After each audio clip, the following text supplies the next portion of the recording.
ప్రభువును రక్షకుడైన యేసు ప్రభు నామములో అందరికీ వందనములు తెలియజేస్తున్నాను. అందరు క్షేమంగా ఉన్నారా? మీ అందరి కొరకు ప్రార్థిస్తున్నాము. ఎంతమంది అయితే ఫోన్లు చేసి విశ్వాసంగా అడుగుచున్నారో మా కొరకు ప్రార్థన చేయండి అమ్మగారు అని అందరి కొరకు ప్రార్థిస్తున్నాము. విశ్వాసం ఉంచండి, దేవుని కార్యం తప్పక చూస్తారు. విశ్వాసం లేకుండా ఏది జరగదు కనుక విశ్వాసంతో అడిగి ఉన్నారు కనుక మీరు పొంది ఉన్నామని కూడా నమ్మి ఉండవలేను. మరి ఈరోజు వాక్య భాగంలోకి వెళ్దామా? రండి, బైబిల్ తీయండి. యెషయా గ్రంథము 43వ అధ్యాయము 4వ వచనం మాత్రం చూసుకుందాం. యెషయా గ్రంథము 43వ అధ్యాయము 4వ వచనం మాత్రం చూసుకుందాం. నీవు నా దృష్టికి ప్రియుడవైనందున ఘనుడవైతివి, నేను నిన్ను ప్రేమించుచున్నాను గనుక నీకు ప్రతిగా మనుషులను అప్పగించుచున్నాను. నీవు నా దృష్టికి ప్రియుడవైనందున.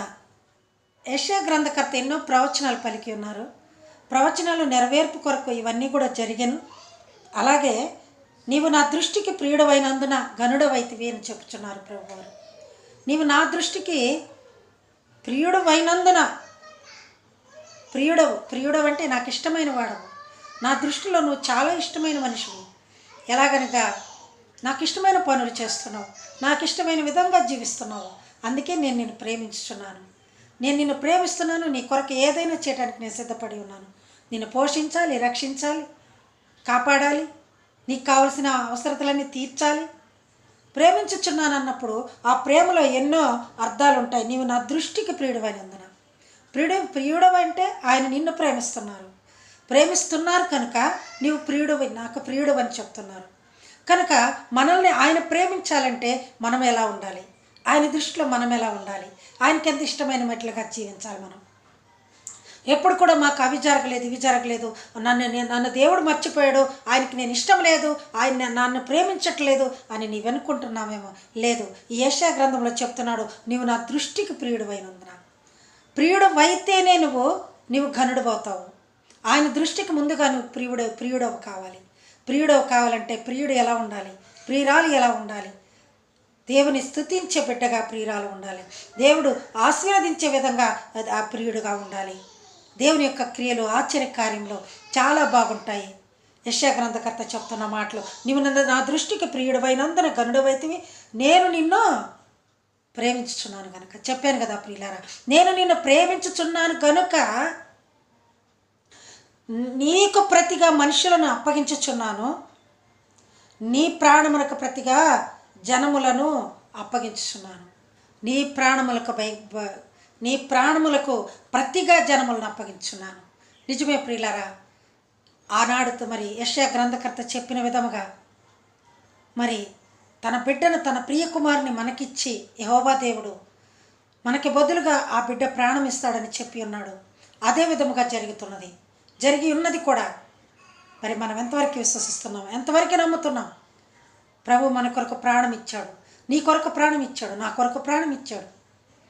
నీవు చేసిన పాపముల కొరకు ఆయన ఎంతగానో మరి మన కోసం తన ప్రాణం ఇచ్చి తన రక్తమంతా బొట్టు వరకు కూడా మొత్తము వదిలేసి ఒక్క చుక్క కూడా ఉంచుకోకుండా మన కోసం ఖర్చాడు ఆయన రక్తం మొత్తం. ఆయన రక్తం ఎంతో విలువైన రక్తం. ఆ రక్తమును మనకు దారిపోసాడు, ఆయన కష్టాన్ని మనకు దారిపోసాడు, ఆయన జీవితం అంతా మన కోసమే సమర్పించుకున్నాడు. కనుక నీవు ప్రియుడవై ఉండాలా. నీవు ప్రియుడవై ఉంటేనే ఆయన దృష్టిలో నీవు ఘనుడవుతావు, లేకపోతే నీవు ఘనుడవు కావు. నీవు ఘనుడు అవ్వాలి అంటే ముందు ఆయన దృష్టిలో నువ్వు ప్రియుడు అవ్వాలి, ప్రియురాలి అవ్వాలి, ఇష్టమైన బిడ్డగా ఉండాలి ఆయన దృష్టిలో నీవు. ఇంకా చెప్తున్నాడు, ప్రియులారా భయపడకము నేను నీకు తోడైనాను. 5వ వచనం కూడా చూసుకుందాం. భయపడకము నేను నీకు తోడై ఉన్నానని చెప్తున్నాడు. భయపడకము, ఎక్కడ కూడా భయపడిన అవసరం లేదు. చూసారా ప్రియులారా, క్రొత్త నిబంధన గ్రంథంలో మరి తప్పిపోయిన కుమారుడు తన తండ్రిని వదిలి వెళ్ళిపోయాడు. అక్కడికి వెళ్ళిన తర్వాత అంతా ఆస్తి అంతా పోగొట్టుకున్నాడు, స్నేహితులందరూ దూరం అయిపోయారు, ఆ తినుటకు ఆహారం లేదు. ఆ పందులు తినే పొట్టుతో కడుపు నింపుకోవాలని చూసినప్పుడు ఆ యజమానుడు కూడా పంపించి వేశాడు. తన చివరికి ఒకే ఒక మాట అనుకున్నాడు, నేను ఇక భయపడకూడదు, నా తండ్రి దగ్గరికి వెళ్ళిపోవటమే. నేను వెళ్ళిపోయి, అయ్యా నీ కుమారుడిగా నేను యోగ్యుడని కాను, నీ పని మనిషిలో ఒక పని మనిషిగా పెట్టుకోవయ్యా నన్ను అని అడగాలని నిశ్చయించుకున్నాడు. ఎందుకంటే ఆయన పడిన కష్టంలో ధైర్యం వచ్చింది. ఎన్నో కష్టాలు పడ్డప్పుడే మనకు ధైర్యం వస్తుంది. ధైర్యం లేకుండా మనం ఏమి చేయలేము. ధైర్యంతో ఉండాలి మనం. భయపడకము నేను నీకు తోడను, ప్రభు వారు తోడై ఉన్నాడు కనుక మనం భయపడిన అవసరం లేదు. చివరిలో అనుకున్నాడు, ప్రభువా నీకును పరలోకమును నేను విరోధముగా పాపము చేసి ఉన్నాను. తప్పిపోయిన కుమారుడు చెప్తున్న మాట ఇది. తండ్రికి దేవునికి నేను విరోధముగా పాపము చేసి ఉన్నాను. క్షమాపణ గుణం వచ్చింది అతనికి. అతను తగ్గించుకొని పోయాడు, ఇక అన్నీ తెలుసుకొని పోయాడు. ఇక నేను ఎందుకు పనికిరాను, నన్ను నేను తగ్గించుకొని నాకు తీర్చుకున్న గర్వము డబ్బు అంతా పోయింది కనుక ఇక నేను తండ్రికి బద్దుడినై జీవించాలనుకున్నాడు. తండ్రిగా నన్ను కుమారుడిగా యాక్సెప్ట్ చేయడు. నేను ఒక పనివాడిగా, ఒక దాసుడిగా వెళ్ళాలి ఆ ఇంటికి. మా నాన్న దగ్గర ఎంతోమంది దాసులకే కావలసినంత భోజనం ఉంది. నాకైతే ఇక్కడ పందులు తినే పొట్టు కూడా నేను తినలేకపోతున్నాను, అది కూడా దొరకట్లేదు నాకు. దేవుడు తోడై ఉన్నందువల్ల అతనికి జీవితం అంటే ఏంటో తెలియవచ్చింది. అలాగే తండ్రి దగ్గరికి పోతే ఎలా ఉంటాడనేది కూడా ఆ దేవుని కృపను బట్టి అతనికి తెలిసినది. భయపడకము, నేను నీకు తోడై ఉన్నాను, తూర్పు నుండి నీ సంతానమును తెప్పించదును. అతను అనుకున్నాడు, తప్పిపోయిన కుమారుడు ఎలాగైనా నా తండ్రి దగ్గరికి వెళ్ళిపోవాలి, నేను భయం తెచ్చుకోకుండా ధైర్యం తెచ్చుకోవాలి, భయపడకుండా ఎలాగైనా పోయి నేను ఏమైనా కొట్టని తిట్టని ఏమన్నా చేయని నేను ఒక కూలివానిగా జీవిస్తానయ్యా.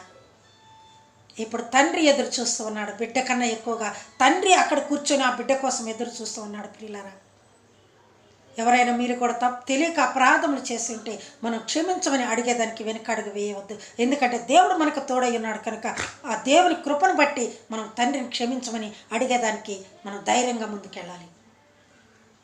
ఆ విధంగా చెప్తున్న మాట, నీవు నా దృష్టికి ప్రియుడు అయినందున ఘనుడు అయితివి. దేవుని మాటలు చూసారు ఎంత ఆశ్చర్యంగా ఉంటాయో. ప్రియుడు అయినందున, ప్రియుడవు కావాలంటే ఆయన దగ్గర నీవు నమ్మకంగా జీవించాలి, ఆయన కృపను పొందాలి. ఇహలోక ఆశలతో, ఇహలోకమైన మరి కార్యకలాపాలతో నీవు జీవితం అంతా వెళ్ళబుచ్చుకోకుండా ఆయనకి నమ్మకమైన బిడ్డగా ప్రియుడుగా జీవించేదానికి ఇష్టపడు. ఈ లోక ఆశలకు వెళ్ళిపోయారనుకోండి, ఇహలోక సంబంధాలతో వెళ్ళిపోయారనుకోండి, ఆయనకి ప్రియుడు కావటం చాలా అసాధ్యం. ఇహలోక ఆశలతో అంధురాలనైతిని, నీ సన్నిధి విడిచి నీకు దూరమైతిని. చల్లని స్వరముతో నన్ను నీవు పిలచి, చల్లని స్వరముతో నన్ను నీవు పిలచి, నీ సన్నిధిలో నిలిపిన నీ ప్రేమ మధుర ప్రేమా ప్రేమా ప్రేమా, నా యేసు ప్రేమ మధురమైనది, నా యేసు ప్రేమ మరపురానిది, నా తండ్రి ప్రేమ మరువలేనిది, నా యేసుని ప్రేమ మరువలేనిది, నా యేసుని ప్రేమ మధురాతి మధురం, నా ప్రియుని ప్రేమ. ఎంతో మధురమైన ప్రేమ పొందాలంటే నీవు ముందుగా ఆయనకి ప్రియుడివై ఉన్నాలా, ప్రియురాలివై ఉండవలే, ఆయనకి ఇష్టమైన బిడ్డ వలె జీవించవలే. ఈరోజు తీర్మానం చేసుకోండి, అయ్యా నీకు ఇష్టమైన బిడ్డగా నేను జీవిస్తాను, నన్ను ఘనముగా హెచ్చించు నాయన, నేను ఘనుడుగా ఉండేటట్లు చూడు నాయన. ఈ లోకంలో ఎంతోమంది నన్ను లెక్కలేంతనంగా చూస్తున్నారేమో, నీవు ఎప్పుడు చేయి విడిచే దేవుడు కావని నమ్ముతున్నానయ్యని తీర్మానం చేసుకుందాం. ప్రభుని అడుగుదాం, తప్పు లేదు. మనం ఎవరెవరి దగ్గర ఏదేదో చేస్తున్నాం, కానీ తండ్రి దగ్గర మన క్షమాపణ అడుగుదాం. ఆయన ప్రేమను పొందుదాం, ఆయన కరుణను పొందుదాం, ఆయన కృపావాత్సల్యమును పొందుదాం, నీ ప్రశంసలు కూడా పొందుదాం. ఆయన నుంచి గొప్ప నమ్మకమైన విశ్వాసం వలె ఉన్నప్పుడు ఆయన నిన్ను ఖచ్చితంగా ప్రశంసిస్తాడు. God bless you all. Thank you అన్నాడు.